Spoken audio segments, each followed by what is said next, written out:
जो स्टूडेंट्स यहाँ बैठे हैं, आपसे मैं एक छोटी सी बात कहना चाहती हूँ। आपने एपीजे अब्दुल कलाम साहब का नाम सुना है ना सबने? हाँ, कलाम साहब ने एक बात कही थी कि in the very old times the world was driven by the muscle power, after that it was driven by money power, and now it is being driven by the power of knowledge. यानी पहले शरीर की ताकत से दुनिया चलती थी, उसके बाद कुछ दिन पैसे से दुनिया चली, और अब दुनिया कैसे चलती है? ज्ञान की ताकत से चलती है। आज अमेरिका और रूस, फ्रांस क्यों हमसे आगे हैं? उनकी जनसंख्या भी कम है, शायद वो मेहनती भी हमसे कम हैं, लेकिन वो हमसे क्यों आगे हैं? क्योंकि उनके यहाँ शिक्षा का जो प्रसार था वो हमसे ज़्यादा हुआ, वो हमसे ज़्यादा एजुकेटेड हैं। हम लोग प्राचीन काल में हमारे यहाँ बहुत अच्छी यूनिवर्सिटीज़ थी, नालंदा यूनिवर्सिटी थी, तक्षशिला यूनिवर्सिटी थी, लेकिन जब मध्यकाल आया तो हमने अंधविश्वासों पर ज़्यादा ध्यान दिया, और जो नॉलेज था साइंस का उस पर हमने कम ध्यान दिया, इसलिए हम विश्व में पिछड़ गए। एसएसटी में आप लोग पढ़ते होंगे, 10th के बच्चे एसएसटी पढ़ते हैं, कि एक समय था जब वर्ल्ड की जो रिचेस्ट कंट्रीज थी वो रूस अमेरिका नहीं थी, वो इंडिया था और वो चाइना था। चीन और भारत विश्व के सबसे धनी देश थे, लेकिन हमने एजुकेशन पर ध्यान देना छोड़ा। उसका नतीजा ये निकला कि हम लोग गरीब हो गए, हम लोग पिछड़ गए, हम लोग कमजोर हो गए। इसलिए अगर आपको खुद को ताकतवर होना है और इस देश को ताकतवर बनाना है तो आप लोग शिक्षा पर ज्यादा से ज्यादा ध्यान दीजिए।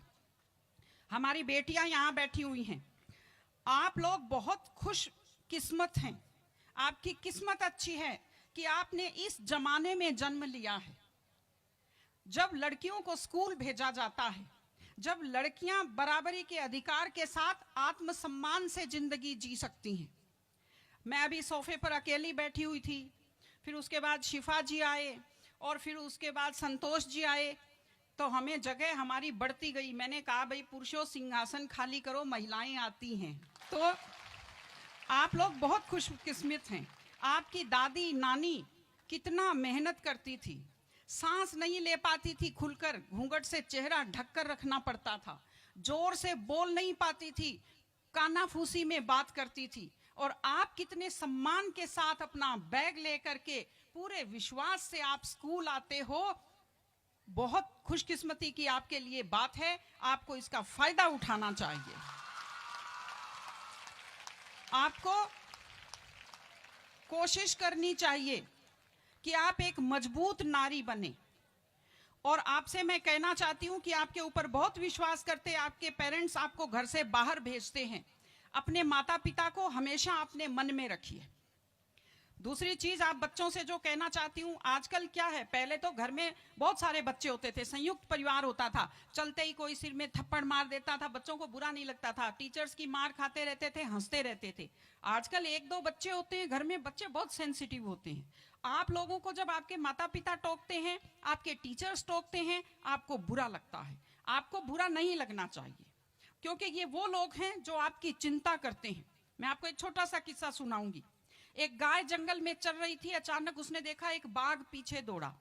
गाय भी भागी जान बचाने के लिए, सामने दलदल था, वो दलदल में थोड़ा चली, वो दलदल में फंस गई।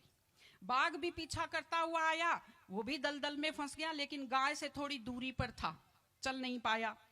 तो गाय हंसी और उसने बाघ से कहा, बाघ तू तो गया, तू मरेगा। तो बाघ ने कहा, तुम क्या हंस रही हो, तुम भी तो मरोगी दलदल में। उसने कहा, मैं नहीं मरूंगी, देखना। शाम को जब मालिक ने देखा गाय नहीं आई, वो 2-4 लोगों को लेकर आया। जब देखा गाय दलदल में फंसी हुई है, वो रस्से लाया, लकड़ी लाया और गाय को निकाल कर बाहर किया। तो गाय ने बाघ को कहा, बाघ तुझे कोई नहीं निकालेगा, मैंने कहा था ना, जिसको संभालने वाले होते हैं वो दलदल में फंसकर नहीं मरता। आपके जो टीचर्स हैं, आपके टीचर्स और आपके पेरेंट्स आपको संभालने वाले हैं। अगर आप उनकी बात मानेंगे, आप डांट के पीछे छुपी हुई उनकी चिंता को आप समझेंगे, तो आप बुराइयों के और गलतियों के दलदल में कभी नहीं फंसेंगे।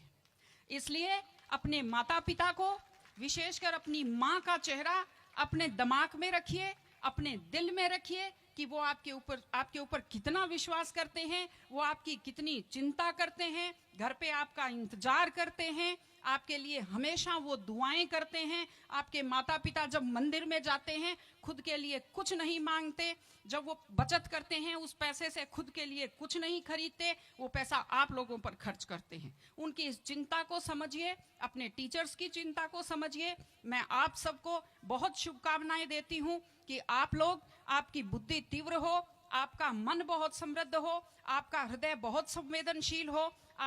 मैं स्कूल को मैं बहुत बहुत शुभकामनाएं देती हूँ। टीचर से अपील करती हूँ कि व्यक्ति केवल शरीर और दिमाग नहीं होता, एक मन होता है, एक आत्मा होती है। माइंड जो है, mind is sharpened by the knowledge and information. दिमाग तो तेज होता है, लेकिन बच्चों का मन समृद्ध कीजिए, उन्हें कमजोर पर दया करना सिखाइए, उन्हें परिवार के प्रति संवेदनशील बनना सिखाइए कि वो एक अच्छे संपूर्ण नागरिक बने, जिसको कहते हैं कंप्लीट पर्सनैलिटी, वैसे बने।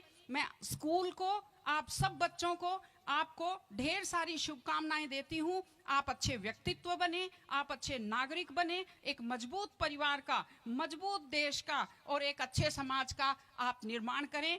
आपने बुलाया, हमें सुना, हमें सम्मान दिया, मैं हृदय से आभारी हूँ। बहुत बहुत धन्यवाद। नमस्कार।